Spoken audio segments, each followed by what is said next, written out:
سلام، مساء الخير عليكم، صحة فطوركم ان شاء الله كامل تكونوا بخير وبصحة جيدة. اليوم جيت كالعادة بمقتطفات تاع طاولة الفطور. نمد لكم افكار كي تتلف لكم كامل يجيو عندي. المهم راح نهضروا تاني على البوكس الثاني اللي درتو لحلويات العيد مع الاسعار.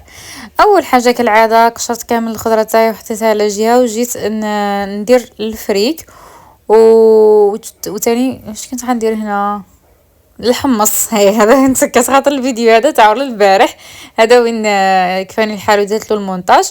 المهم قليت كلش وحطيت الخضره للفريك تاعي والحشو اللي بقى لي تاع البوراك زدت له شويه تاع زيتون برك باش ما يجيش كيما تاع البارح.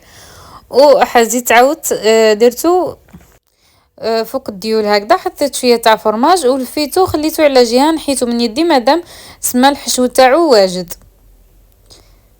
بعدها كان لاصوص تاعي سي بون طاب. طلقت الحميصه تاعي نتوما تاني تجمدوها ولا غير حنا ورحيت شوربه فريك تاعي وطلقت الفريك. بعدها جيت ندير لا ماسيدوان كيما راكم تشوفوا، حطيت الرز مع الطوم مع المايز مع شويه مايونيز شويه فرماج هيدا حطيته في هذو الطبيسيات. هيدا قصيت سلطه وحطيت عليها هذه لا ماسيدوان هكذا. بعدها فورت بطاطا تاع المعكوده وزيت درت لها كامل. كل واحد كيفاش يدير المعكوده، انا درت قليت بصله مع شويه تاع الطرشي الفلفل الحلو وزيدت لها ورحيت كلش مع بعض مع شويه تاع فرماج وزنتها 45 غرام وحطيت لها شويه تاع الفرماج روج. بالنسبه للناس اللي سكسوني على الفرماج واش هو النوع فرماج روج، حطيته يتباع ب 300 الف الكيلو، انا شريت غير كيس 50 الف درت به. المهم فوتو في البيض من بعدها نزيد زعما جبت فرشيط على اساس نخدم بها وما تخدمت بيدي، لا غير نحب نخدم بيدي. وفوتها في لاشابلور بعدها قليتها. كان الحمص تاعي واجد، جبت السنيوات هادو حطيت الحميصه تاعي درت لها شويه تاع اللحم. كيما قلت لكم من قبل نمد لكم افكار برك، انا ماني طباخه ما والو، نطيب كيما طيب ماما.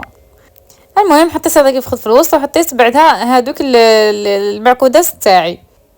شوفوا كي استعملت هذا الفرماج روج، شوفوا كيفاش الاستيكي لواحد الدرجه ما تتخيلوهاش. بكل صراحه خاب املي في هذا الفرماج، لانه بعد في الدقيقه هذه كي يكون سخون صح يجي الاستيكي بصح بعدها يبس حجره لداخل. لهذا يعني نمد لكم بكل شفافيه هذاك الفرماج هنا غير للتصوير ابارسا ما هو بنين، ما ماشي هو صح غالي وكاين الناس اللي يعجبهم بصح يقعد يابس لداخل بعد ما تبرد.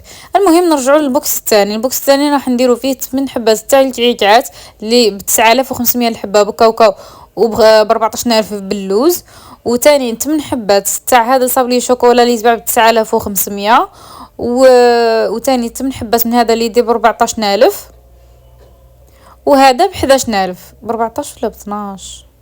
المهم البوكس يجيب 350000. هذه بالنسبه للحلوجيات والمهتمات. هذا هو الفيديو ديالنا تاع اليوم، ان شاء الله تكونوا استفدتوا، نكون مديت لكم افكار، والى اللقاء في الفيديو القادم ان شاء الله، وصحه صحوركم.